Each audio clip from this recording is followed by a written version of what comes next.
You're listening to the Options Insider Radio Network. For more quality options programs, visit www.theoptionsinsider.com or search for Options Insider Radio Network in your podcast provider of choice. Listeners can also access all of our programming through our mobile app, available in iTunes and on Google Play. Don't forget to follow along with your favorite programs and submit your own questions for the hosts at twitter.com/options. Facebook.com/TheOptionsInsider or via questions at TheOptionsInsider.com.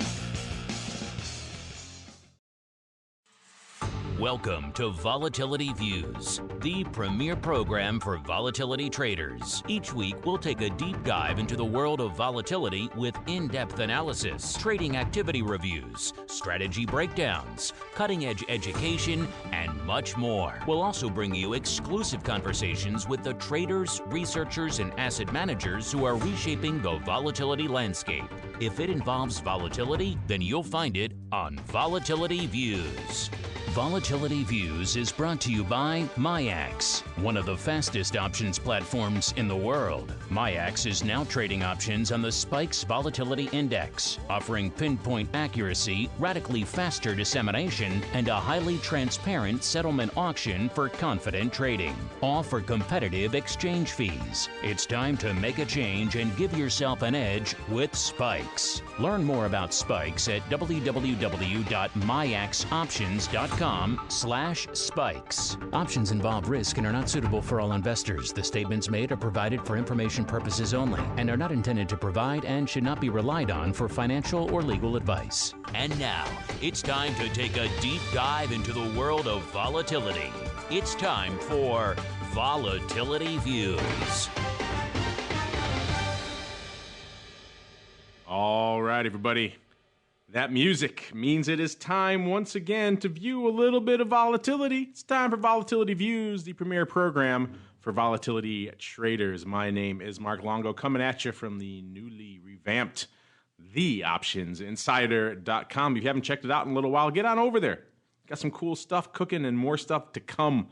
We're just in the first wave here of rollouts, but it looks nice and pretty. Nice, shiny, brand spanking and new. Kick the tires and light the fires, as they like to say. Tell us what you think, what you like. If you don't like something, don't send it to me. Send it to somebody else. I'm just kidding. Tell us what you think. And, yeah, it's still unfolding, but we've been promising that for a while now. It's finally up and running, and for the most part, live. I can't speak to all of it, but for most of it, it seems to be working. So check it out, theoptionsinsider.com. Enjoy it. Hopefully you're enjoying the slew of content that's been coming your way from all the legions of conferences I have done recently.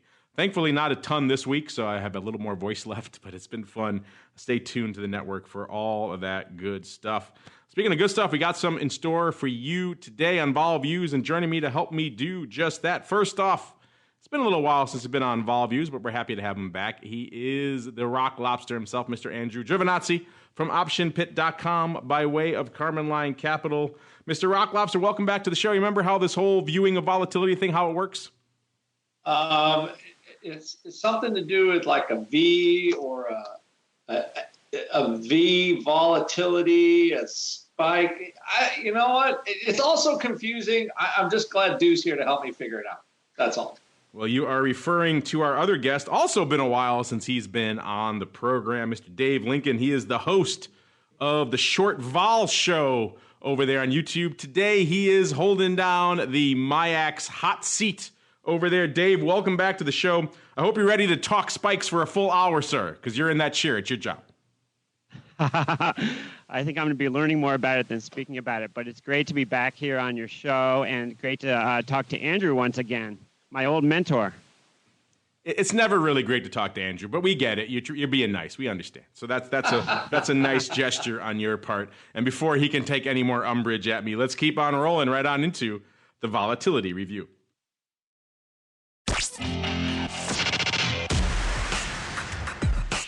It's time to break down the latest developments in the volatility trading world. It's time for the Volatility Review.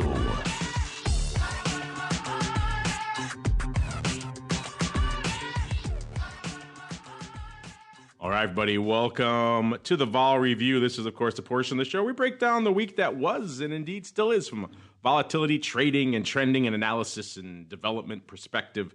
And, we were all feeling the fade last week. It was just a question of to what degree. Of course, last week we saw the trade war premium was in. The premium, the juice, it was there for the taking. The VIX Cash was over the 20 handle, spikes similarly over the 20 handle. Spoiler alert, they're both much lower now. VIX Cash at about a 15.5, so right around 4 points lower. Spikes around 15.75 or so right around 4.25 points lower. In fact, VIX Cash coming off even more now, getting closer to the 15 handle, so about 4.5 points here as well. So a lot of just erosion in the vol space. We were all feeling it. It was just a question of to what degree. Last week, I believe the meatball's at about a 14.06, oddly precise for him.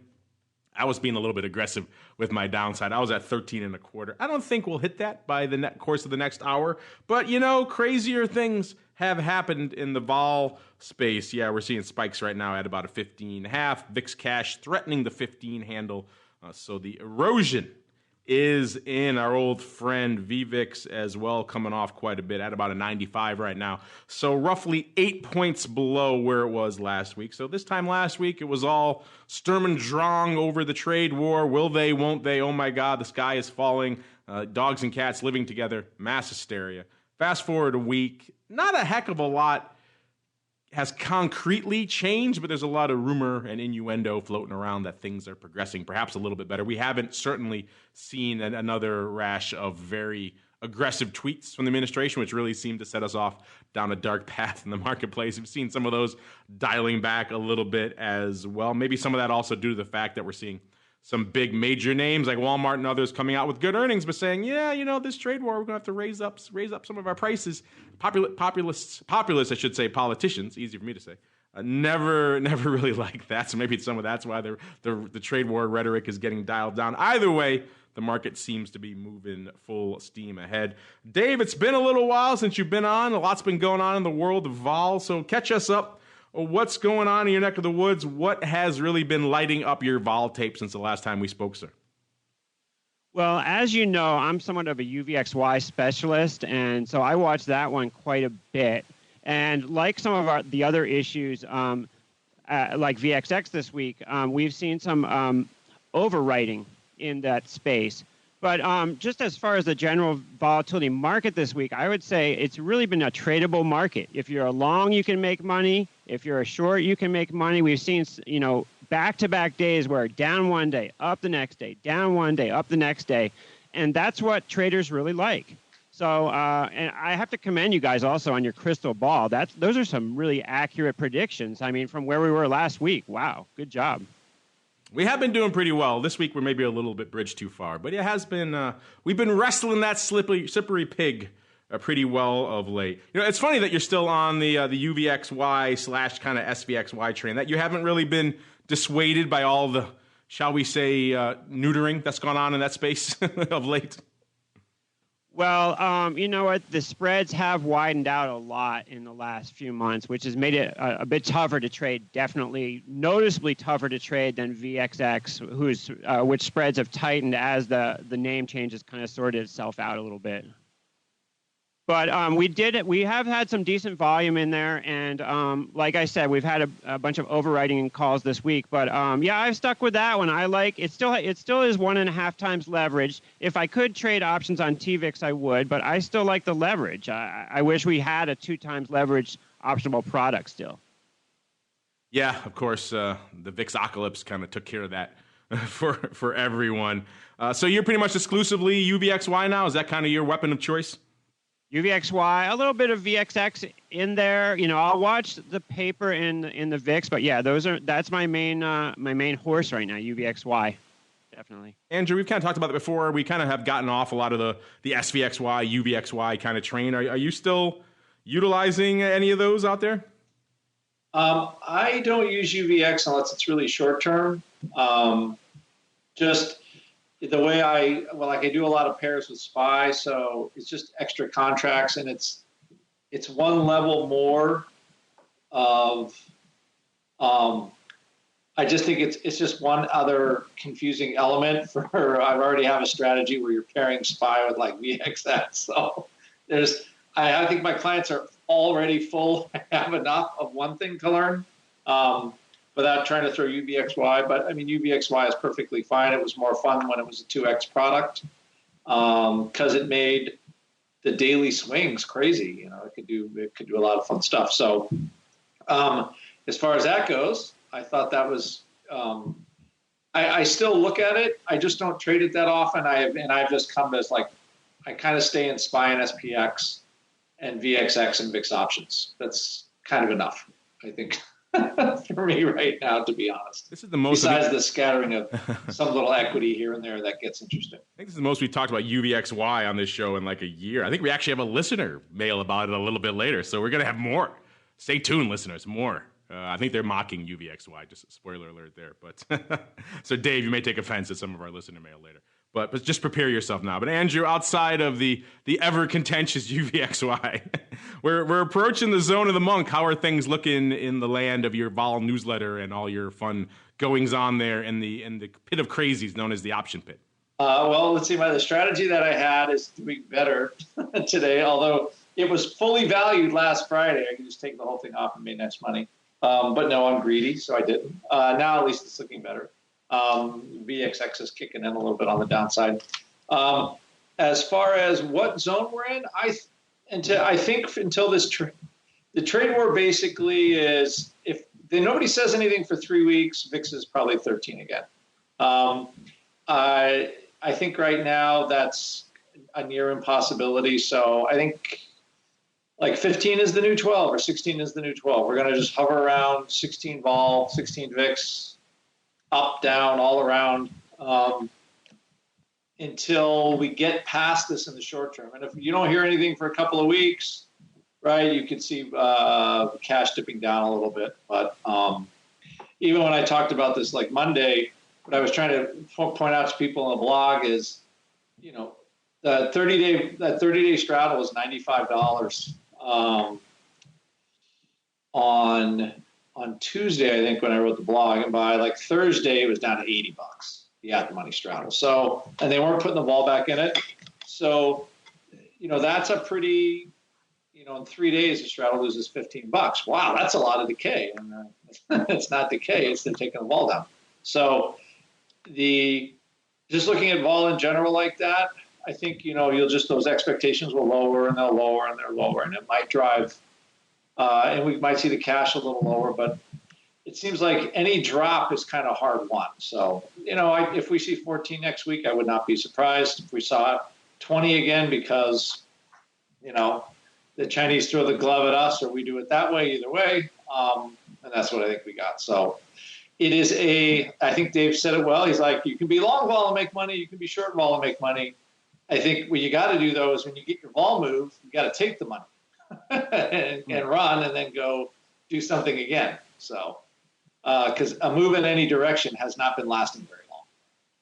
Yeah, I'm with you that I think until we get some concrete resolution on the trade war thing, it's going to be hard to live in the zone of a monk again anytime soon, I would think. You know, I mean, we may flirt with it ever so briefly, but I don't think we'll be down there for a protracted period until we get some sort of definitive, hey, this thing is settled. And if it's not, of course, all bets are off. Let's move on out here, see what's going on. Moving on out the futures curve here in VIX land. And as you mentioned, VIX Cash hovering around that 15 to 15 and a quarter kind of level here. And we saw, remember last show, it was oh so juicily backward. So much hand-wringing has been going on of late. I've seen people tweeting again, oh, the VIX curve inversion, so scary. You know, throwing out that term inverted with the VIX curve, I think it's very misleading. I think the Journal even something about this recently. And it's like, that's a very loaded term. You save that for things like, you know, when the yield curve is inverting. That's serious business. That's when people really get spooked. The VIX curve, quote unquote, inverts, you know, every month sometimes.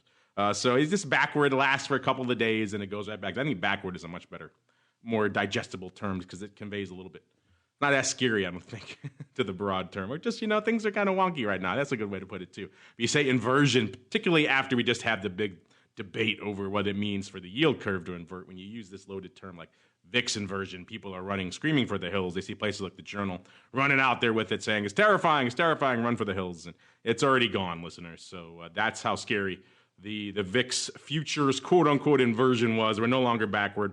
Last week there was a point and a half or so premium from the cash to that front month future. That's gone.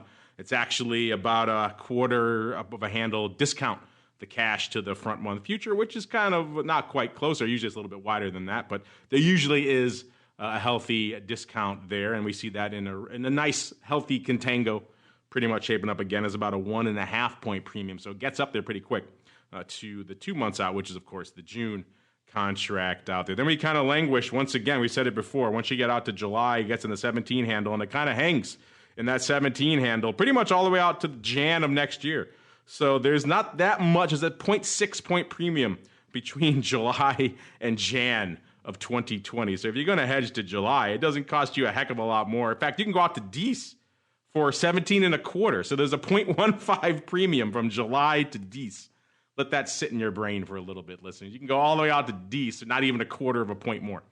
So yeah, interesting stuff afoot. We can debate that structure quite a bit. Maybe we will. Mr. Rock Lobster, anything out there? I mean, we said this before, kind of that latter portion, the back half of that curve, still a little, I think, puzzling so to the lack of premium of any sort out there. I get it. Deece is usually a quiet seasonal time, but still, there's a lot of other shoes maybe waiting to drop out there. Does the structure we're at right now, I know the fact that we're not quote-unquote inverted, I know you weren't running around like a chicken with your head cut off, but others were.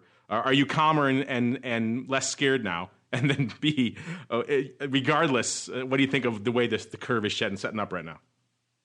I don't think inverted is the right term. I think you're in backwardation or you're in contango, and inverted is just some stupid person writing that doesn't know anything about what they're writing about. So yeah, well, the journal is beating that drum quite a bit over there these days. Because inversion's like a big deal with the yield curve, and backwardation is just it could happen in a minute in VIX. So I think that's but as far as the curve goes, I think the flatness of the curve, and I finally settled on this, the curve is weird. And anytime there's uncertainty, I think just observationally, VIX curve generally tends to flatness. People don't really know. And what's weird is because the front end is more expensive, they're not charging as much for the back end.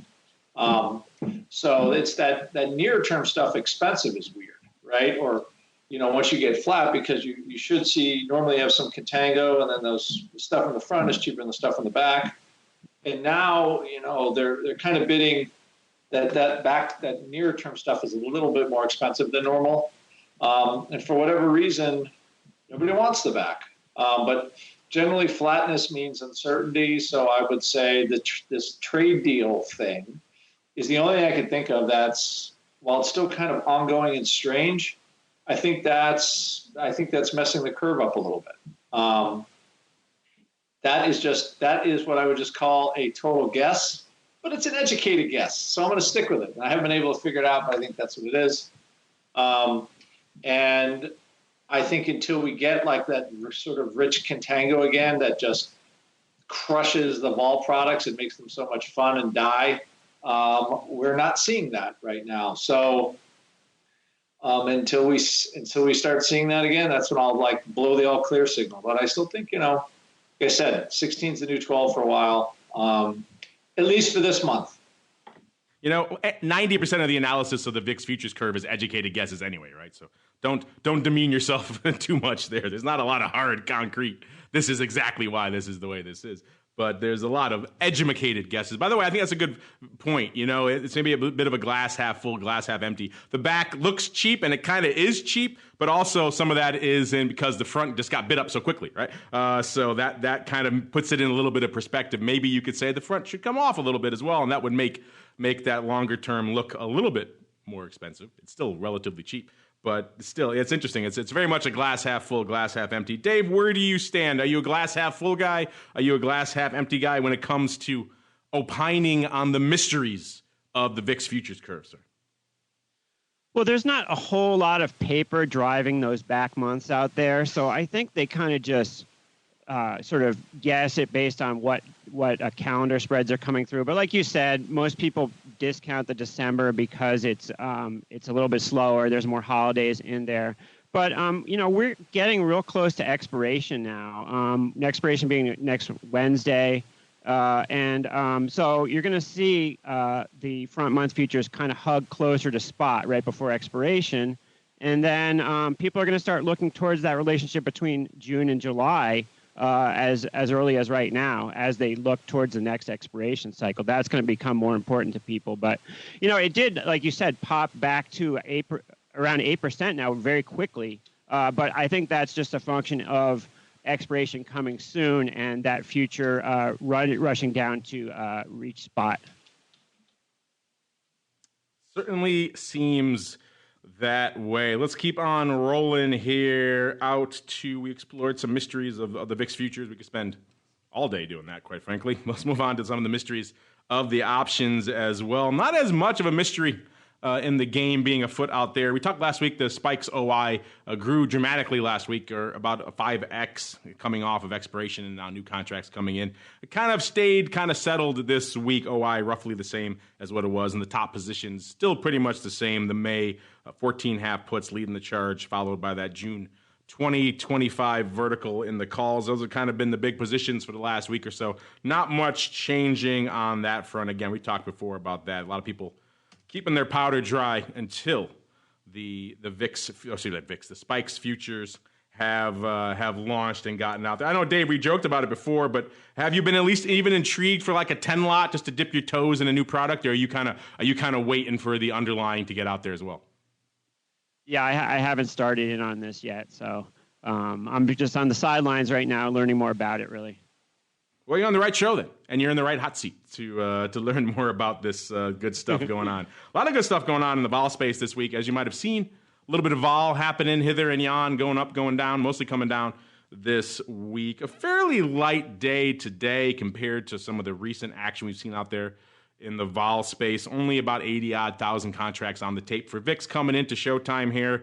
That's well south of the ADV, which has shot up. Remember, I was saying before, it was pretty light for this time of year. It was shy of 500,000 contracts a day until the last week and change. The trade war ratcheting things up again, and now the ADV back up to a much more seasonally appropriate 668,000 contracts. So that's a lot of paper going up in VIX land. Let's break down, before we get into some of the individual days, let's break it down overall, see what people have on out there. What are the size positions out there, the hot VIX options out here for this week? Let's go from the bottom of the top 10 up to the top. Number 10, the May 50s. Interesting. May 50s. Those are, shall we say, optimistic. 158,000 of those bad boys open. No change recently, so those were on a little bit ago. But May 50s, that's, I do believe those are a new addition to our top 10. I'll have to check. Number 9, the May 37 halves. I thought those were the most optimistic of our list, but 50s. Bumping it. But May 37 halves taking the number 9 spot, 169,000 contracts open there. Number 8, May 22s, $1.86. Number 7, the May 23s. $1.97. Then we get to our first put on the list, the June 16 puts, 202,000 contracts open. Number 5, the May 15 puts, 218,000 contracts. Numero quattro here, the June 25s, 247,000 contracts. Number 3, May 14 puts, our final put on the list, 260,000 contracts open there. Number 2, the May 27s, 357,000 contracts. And number 1 with the bullet, the May quarters, the May 25s, 440,000 contracts open there. Total, a very healthy OI right now, north of 10 million, 10.2 million, right around 7.5 million on the calls and about 2.7 million on the puts. So all this paper going up lately, giving that ADV a nice boost, also giving the OI a nice boost out there. Let's move on to what we saw, some of the big prints. Today, the big trade out there, the June 25s going up 32,000 times for 50 cents right off the bid. They were actually a little bit wide for VIX, usually pretty tight. These were 30 cents wide, 40 cents at 70, going up 50 cents. So looks like it was an opening sale. We'll have to dig in a little bit more to find out. But upside calls were kind of like the order of the day this week, order of the week, I should say. Yesterday, we saw upside calls trading the June 24s, 32,105 times for 47 cents. Those went up opening over there. Of course, on the CBOE, the market was 40 at 60. So near the bid on those as well. Yesterday, we also saw a lot of mid-market puts going up in May. The May 14s in particular seemed to be The option du jour going up pretty much 40,000 times, 20,000 times in the morning for 20 cents, and then 20,000 times a little bit later for 18 cents. Both times, well, one time they were 15 at a quarter, the other time they were 15 cents at 20. Either way, they're going up pretty much close to mid-market, or in that case, a little bit closer to the offer there. So splitting the uprights there. Also saw the May 20 calls going up 20,000 times, even money, but in unrelated paper here going up for 20 cents. At least it didn't go up. About 3 minutes apart for the other puts, so it could have been a 14.22 risk reversal out there, but it doesn't appear to be that way. Excuse me. These calls went up for 20 cents. They were 20 at a quarter, so on the bid there. Also worth noting, this is an interesting one. I'd like to get both of your thoughts on these, maybe in general. The put, we see a lot of call 1x2s, ratio 1x2s in VIX. Usually it's selling 1, buying 2, or buying 3, or buying 6 if people get really crazy out there. We touched a little bit, Mark and I, last week on the notion of put 1x2s. You don't see them as much. Starting to see a little bit more, including yesterday. We saw the June 16 14.5 put 1x2 going up 7,500 by 15,000 times. Looks like they did it for 17-cent debit. It seems like $1.27 on the puts, which was right off the actually as close to the offer. They were pretty tight, $1.25 at $1.30, and then the puts went up on the bid. They were 55 cents at 60, going up 55 cents 15,000 times. So $1.10, $1.27, whopping 17 cents. Let's go back the other way. I'm curious. Dave, what are your thoughts on, I know you like the short vol, you host a short vol show. What about doing a nice juicy put 1x2 in VIX land? Is this a strategy you like? Do you prefer straight up put spreads?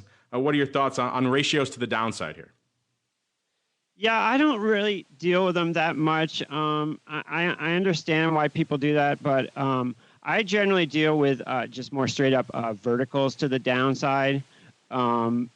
I think, yeah. So I haven't been dealing with them that much as of late. Mr. Rock Lobster, same question for you, sir. Are you a fan? Are you not a fan of the old 1x2 out there in VIX? Particularly, not talking calls this week, talking the put side, sir. I think that the call 1x2, you really need VIX to blow up hard, for it to work. Other than that, I think it's a kind of an annoying trade. The put spreads can work, but I think they're really expiration plays because you don't get because VIX is so weird and sticky because of the future and how the cash works. It's really it's kind of like what I call like a William Tell trade where, okay, where are we going to land at expiration? Bling! And then you let your arrow fly and you see where it works. And I thought we had that conversation. I thought that 16.14.5 was probably the ideal trade if you could get it on for like a dime or something like that, something relatively cheap. And then you got to just ride into settlement and see if you score or not. Because I don't think 13 is in the cards unless they really drill a settlement. And I have a bunch of 15 puts that I'm going to hold into the settlement anyway, so there's no way I'm going to get that lucky. I own them for a slight credit, but I want to just see what I get out of them. And obviously we're not getting anything out of them this week. So I think if you do the 1x2 on the put side, it is definitely a settlement play. You're really looking for settlement to play settlement. And, you kind of can wiggle out of them for some money if you get a great pin, coming into the term. So, for the listeners that want to learn how to trade them, look at the 16, look at the 16.14 app is perfect to look at. Watch how it's pricing into, watch how it prices into Monday, Tuesday, and then you have settlement Wednesday. So right now, 16.14.5, I think you could put that on for 15 cents, if I'm not wrong, or 20 cents. And right now, let's say 35 over 120 is 70. So you could sell it out right now for 50, right? Because you almost have that perfect thing where VIX, the future's just sliding down to the 14.5 strike, but it's not too fast, too far yet. So you could get out of it if you could get a decent fill and sail, working out of it. You could work out of it, let's see, 35 over 115, that's 70, 45 cents. Yeah, you can get 20 cents out of it. So as long as your expectations aren't crazy, I think you could work into it for 25 cents maybe last week, unless I'm totally wrong on that. And you're working out of it for a little bit of a double. So I think if you get them cheap enough, they make great trades into settlement. I wouldn't start looking at them until you were maybe 9 days out. And then you got a shot at them, and then they can be really interesting trades and ways to make money. But to me, it's a settlement play, and it's not I don't think it's a beginner trade by any stretch of the imagination. Although VIX is not a beginner product, but that is my take on them. And 1x2s, I much prefer like a butterfly on the upside or something like that in backwardation. I think that stuff looks better, but that's not really a 1x2, so different trade. Not really. There you go. That's my. That is my spin on the 1x2. Yeah, this is definitely not a beginner trade at all, particularly around the settlement time. You got to have a deft trigger finger on when you're going to get out of this thing and have a good plan for it, because it could go some funky ways, as you just illuminated. But it is an interesting one, just for it's not quite a unicorn. We just don't see them as much as we do the call ratios. So always fun to point out, particularly for some decent size 22,000 contracts going up in this trade yesterday. Look quickly on Wednesday and Tuesday. It was kind of an interesting dance Wednesday and Tuesday with some upside funky calls going up in the June. These are the 12th. So these are in the weeklies. 26 calls going up yesterday. 31,900 times for 45 cents. These were, there were 36 cents at 50 when this went up. Going up, they said opening here on, of course, the SIBO for, again, 31,000. Also more of those May 14 puts going up mid-market, this time for a dime. About 14,000 of those on Wednesday as well. But on Tuesday, we saw the exact same print going up, or the same number of the exact same. Or actually, I take it back, because these are the June. They look like they were the same, the 12th, but these are the 19th. So someone doing the exact same amount the day before, 31,900 again, of upside, but a week farther out, and then expiring on the 19th as opposed to the 12th, doing the same strike, 26 calls, doing them for 56 cents this time. So it wasn't quite, at first blush, it seemed like it was the same trade. Those were not opening. So interesting stuff there. They're going up. They were 55 cents at 60. They went up for 56 cents. So it looks like pretty much upside call sales on that 26 strike across a little bit of a strip there from the 12th at least to the 19th. Where the interesting action was. Looks like a bit of a size AUG combo, maybe a straddle going up on Tuesday as well. Looks like maybe leaning towards a straddle. I don't see a lot of size straddle going up in VIX very often. 30,000 times the AUG 18 puts and calls trading for 235 on the calls, 245 on the puts. Both of them pretty much right on the offer. Again, there's a little bit, you got to take that execution with a bit of fudge, because it probably is a combo more likely. And so they have a lot of wiggle room on where they put up the tie component of that. So just because they lifted the offer on both doesn't mean they were buying a straddle. They could have potentially. We just don't see that a lot, let alone for that size. It probably was. Something tied to a wee bit of the futures there as well. All right, let's move on to another product I know Dave likes sinking his teeth into. A lot of you guys out there like sinking your teeth into, mostly on the downside. It's our old friend, formerly known as VXXB. Dave, are you aware that we here on the Volatility Views program single-handedly renamed VXXB to VXX? Were you aware that we had that power? Oh, I did not know that was you that did that. That was totally us, yes. We held Barclay's feet to the fire and said, this far, no farther. We refuse to say VXXB. It just simply didn't roll off the tongue. It wasn't good branding. And you know what? They agreed with us. They changed it up. So our audience here has a great deal of power. VXX, that magical line I like to talk about out there usually is around that 30 level. We were north of it last week. We're back down below it again. We're at about 2 handles lower. We were right around the 30 handle last show, this time at about a 28. Let's see how much paper we have lighting up the tape out there in VXX. Actually, a pretty decent day out there. 102,000 contracts on the tape. The ADV is 340, so not quite there. Of course, some of that's elevated from recent trading days, but still, a little bit stronger day than we've seen of late. The ADV just a week or two ago was 160,000 contracts. So that ADV has sparked up given some recent activity out there. Let's go out here and see what people have on in the land of VXX. that we might like to, let's just go from the top and here we'll do some of the top 5 really quickly. We talked before about how it was more call heavy than you might think in the top 5, top 10. Number 1 is still the June 40 call, 62,000 of those bad boys open out there. Number 2, the May 27 puts. Now we're getting some put action here. 50,000, almost 51,000 of those. Number 3, the June 24 puts, 42,000 of those bad boys. Then number 4, the June 50s, 38,000 of those. And number 5, right on our top 5, June 45 calls. So 3 of the top 5 in VXX land right now, listeners, are calls. There's 36,000 of those 45s open. In fact, there's a decent amount of calls. That ratio kind of holds for most of the top 10, not the top 20. It looks like a little bit of puts getting in down there towards the bottom portion of the top 20. But in general, decent amount of calls open out there. Dave, I know you like yourself. I mean, you're more of a UVXY guy. I won't hold that against you. Maybe our listeners will, but I won't. But what are your thoughts out here on VXX land, how it's been shaping up lately, and what you've been up to out there, if anything? I think that a lot of this has just been people kind of chasing that spike back down, some of this overwriting in the calls.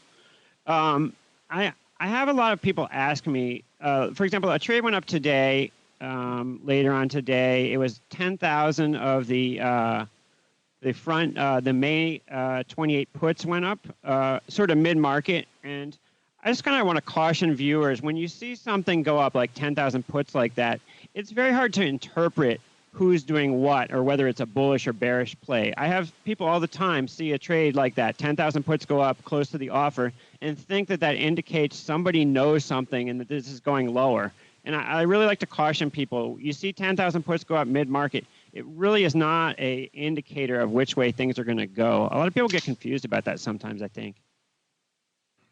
No, you're right. There's a lot going on. We said it many times on all these vol products. You know, there's other layers we don't see, other positions we don't see. A lot of them on the OTC space, could be in the variance side, could be just slinging on the futures. We don't see the tie. A lot of things we don't see out here. We just can analyze the calls. And you're right. Those 28 half puts were pretty sizable today. 10,000 times opening for 65 cents. The big print of the day was actually some upside calls, kind of getting back to what we were talking about earlier.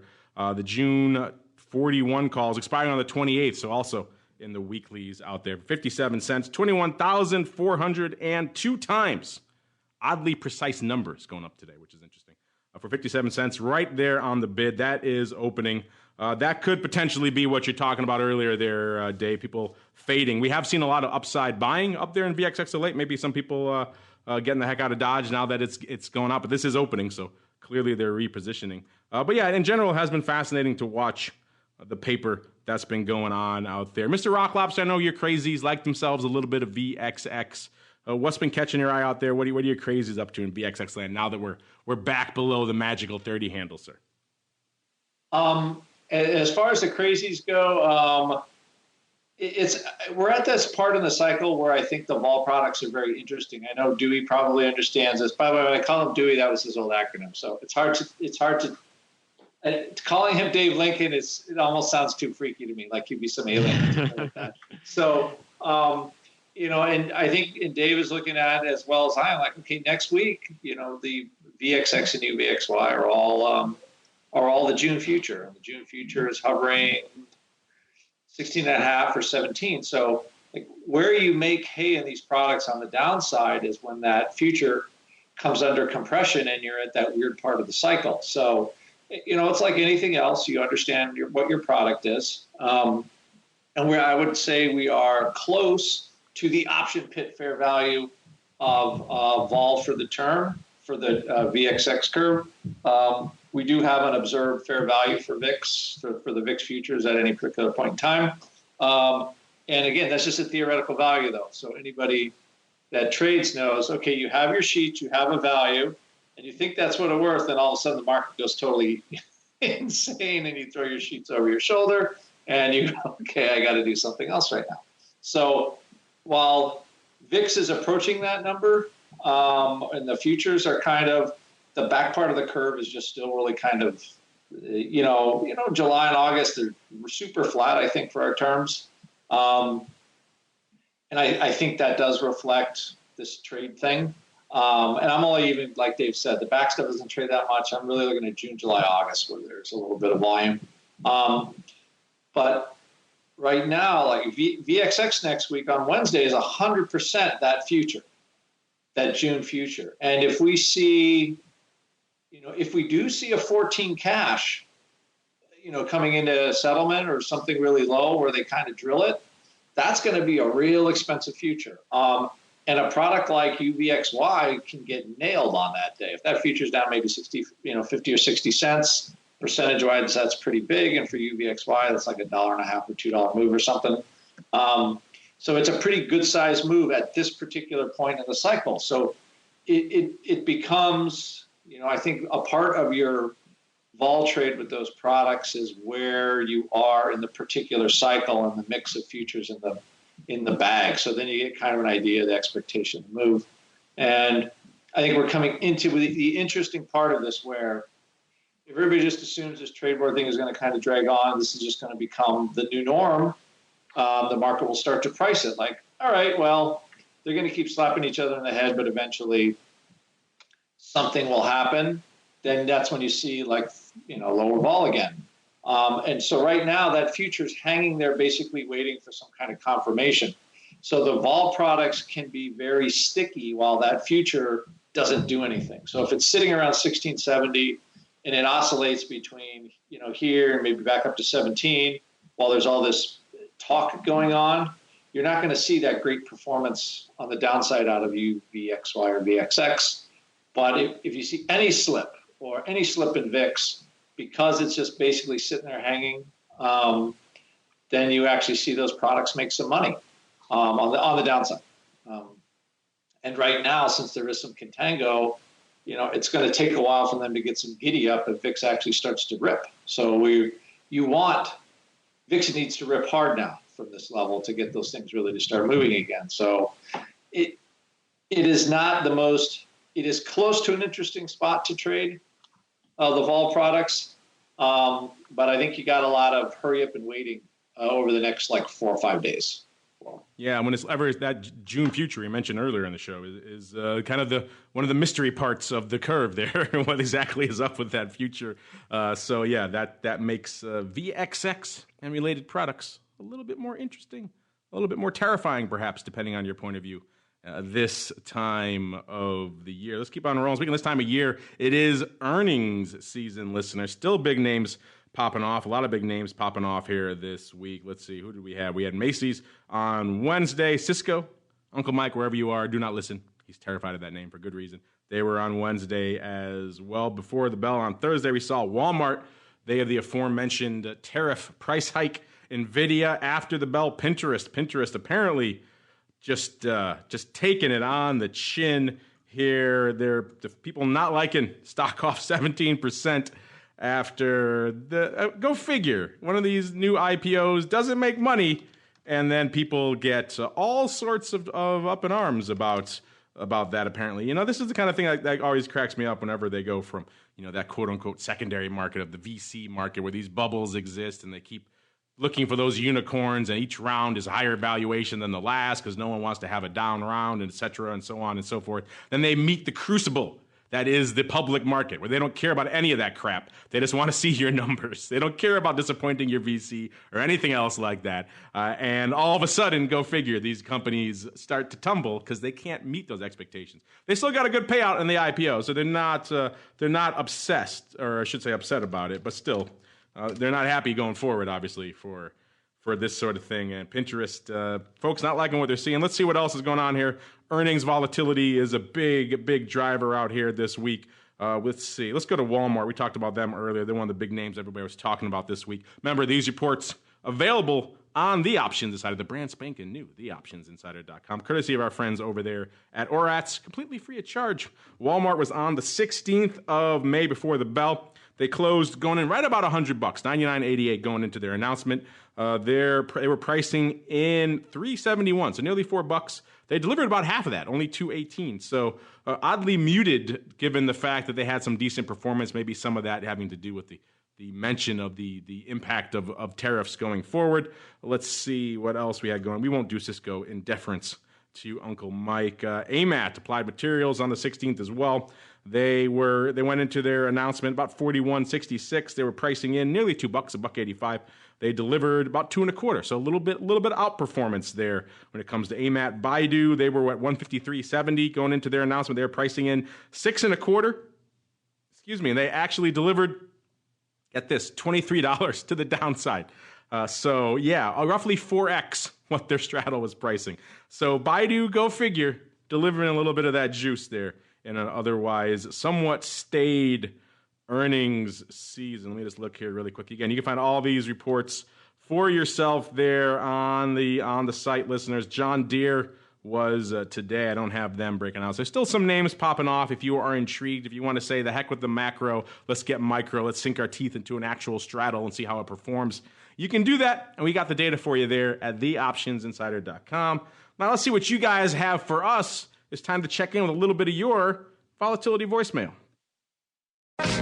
It's time to share your thoughts and opinions with your fellow volatility traders. It's time to check the volatility voicemail. Make your voice heard by dialing 779-669-4VOL. Posting a comment on the optionsinsider.com, sending an email to questions@theoptionsinsider.com, or posting your questions to twitter.com/options or facebook.com/theoptionsinsider.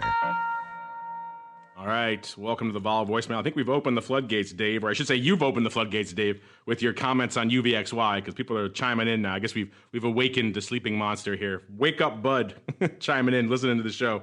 He says, I haven't traded UVXY or SVXY since SVXY was about $90, so back pre-VIX Ocalypse, shall we say. He says, lol.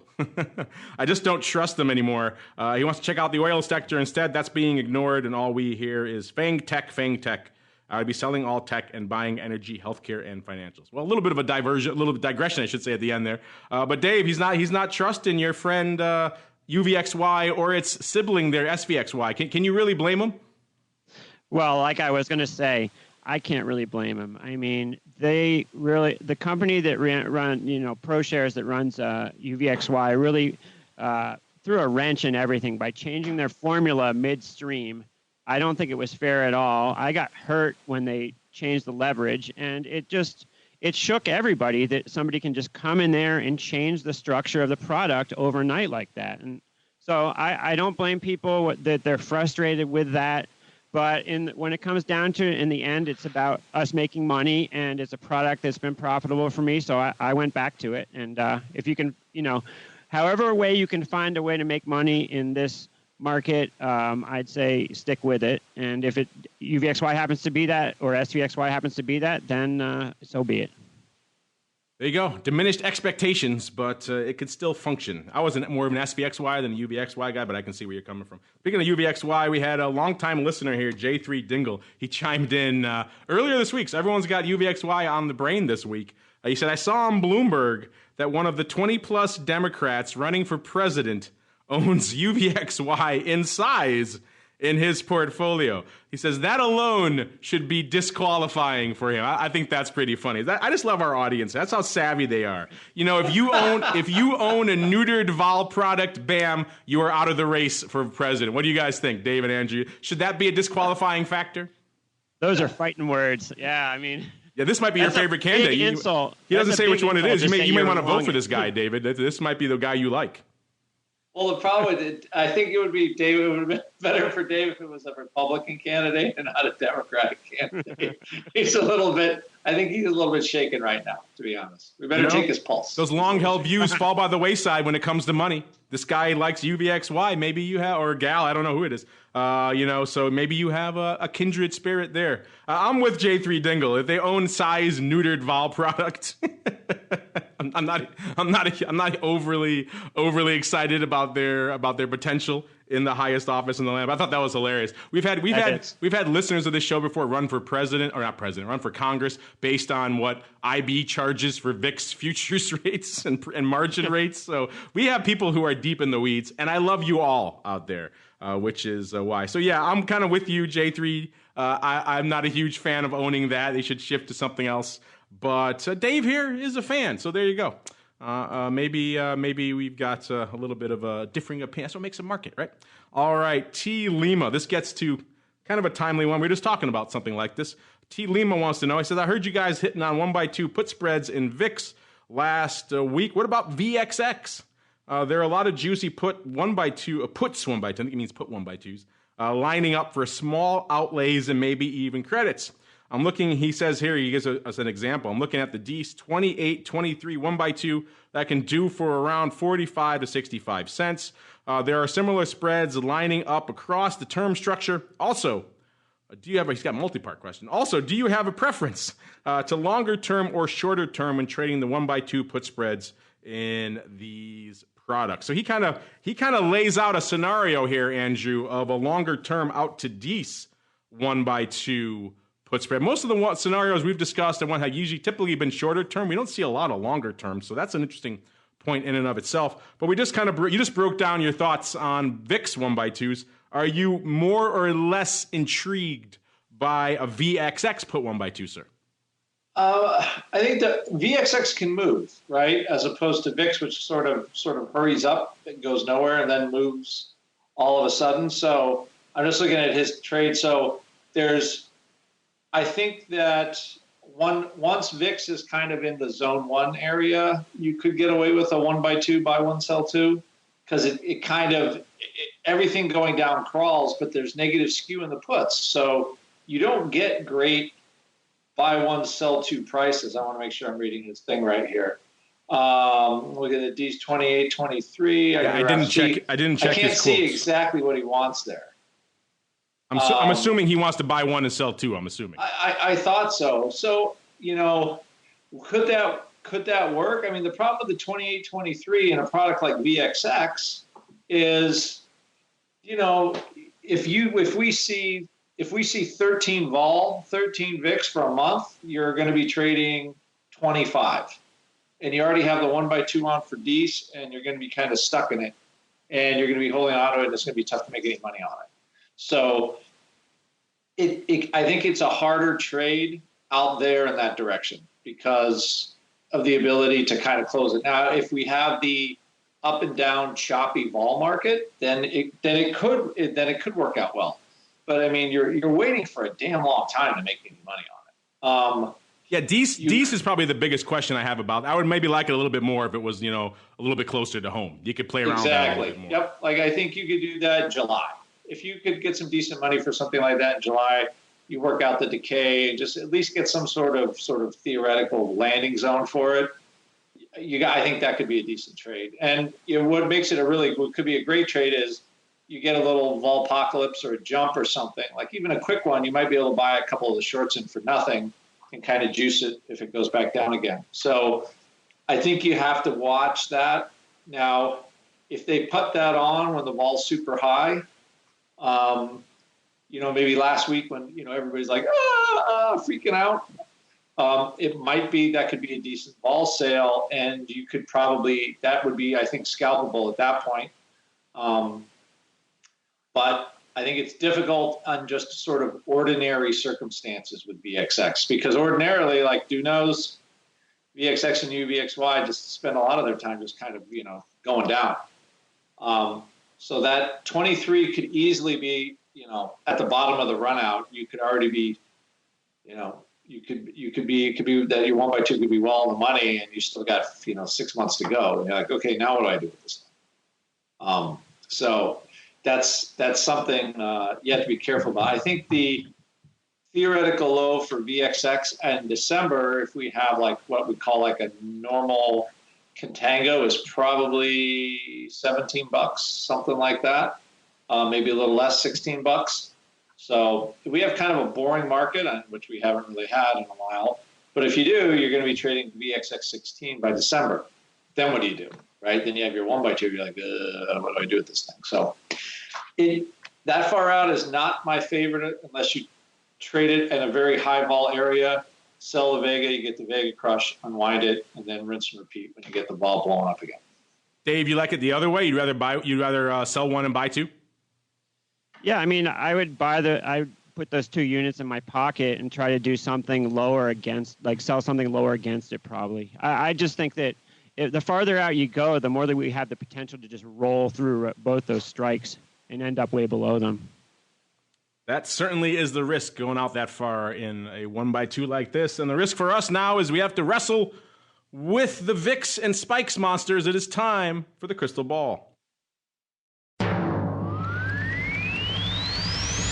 It's time to peer into the future and reveal what the volatility gods hold in store. It's time to look into the crystal ball. All right, everybody. Welcome to the crystal ball, the most dangerous portion of the show, at least for us here on the program. For you guys at home, it's just enjoyable. But Dave, since the last time you were on, the crystal ball has magnified. It is now a much larger, more difficult beast because we're not just predicting VIX Cash anymore. No. We are also prognosticating upon where spikes will be as well. Luckily, they're usually within a decent range of each other, so it's not like you're picking, apples and hand grenades. They are very, very close by design. Makes it a little bit easier, but still, you are prognosticating on 2 products. Coming into the end of the show here, remember we're picking for the end of the show next week, listeners, not the end of the day, the end of the show. Coming into showtime here, spikes at about a 15.5, VIX Cash right around 15.25, so pretty much where they were at the beginning of the show. Didn't get that erosion I would hope would kick in last week, so none of us win by our rules of our show, which is we have to be at least within a handle.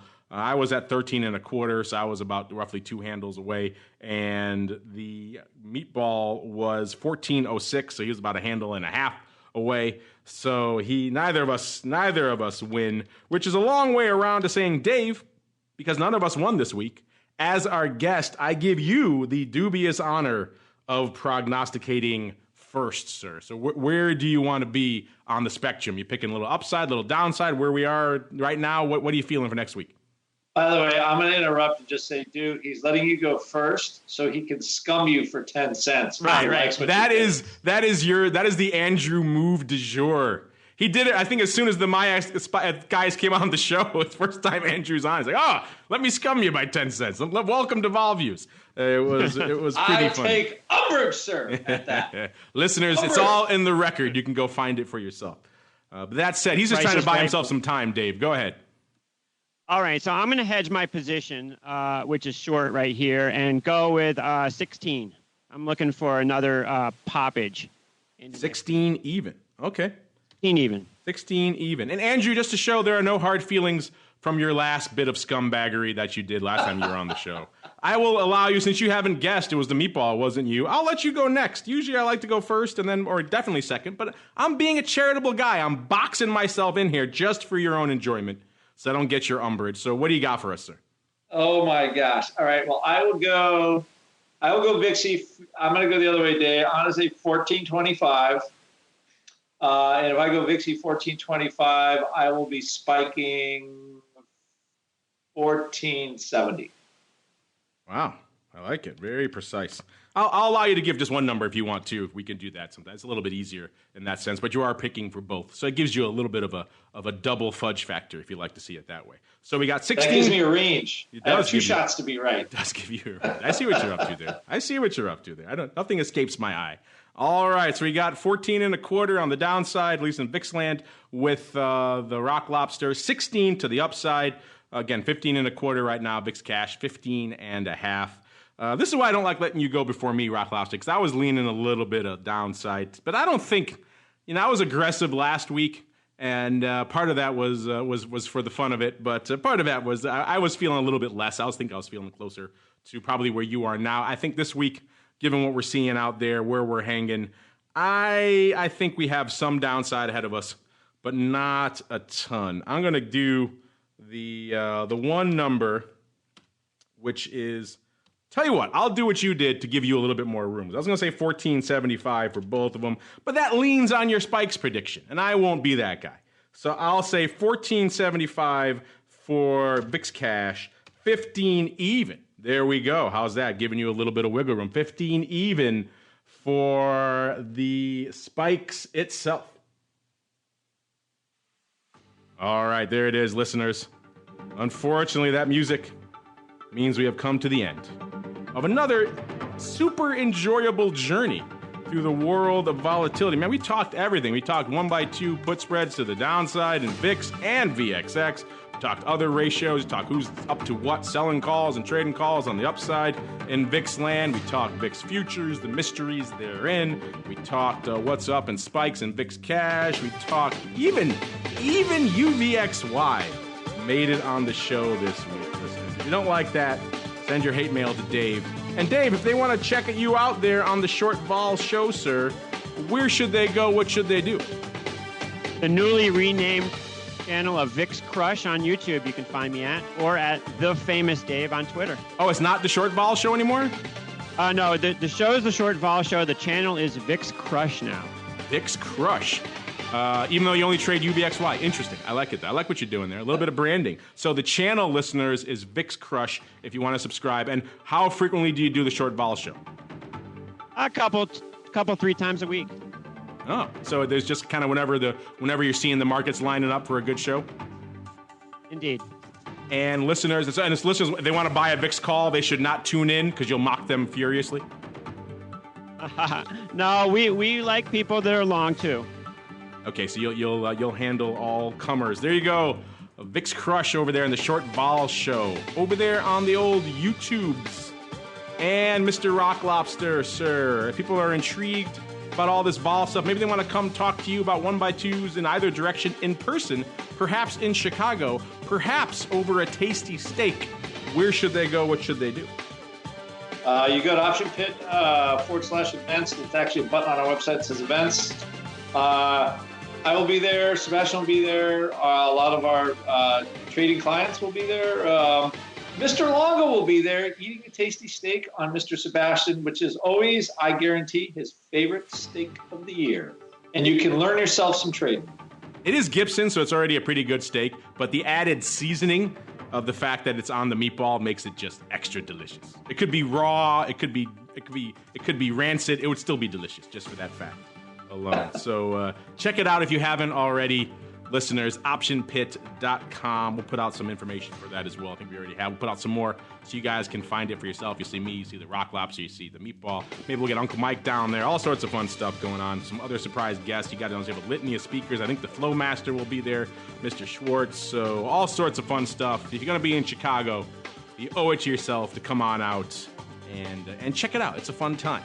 And on behalf of the Rock Lobster and Mr. Dave Leakin, a.k.a. The Famous Dave, not spelled the normal way, F-A-M-I-S Dave, on the Twitter machine, and indeed myself, I want to thank all of you out there for downloading and streaming and subscribing. We'll see you next time for more Volatility Views.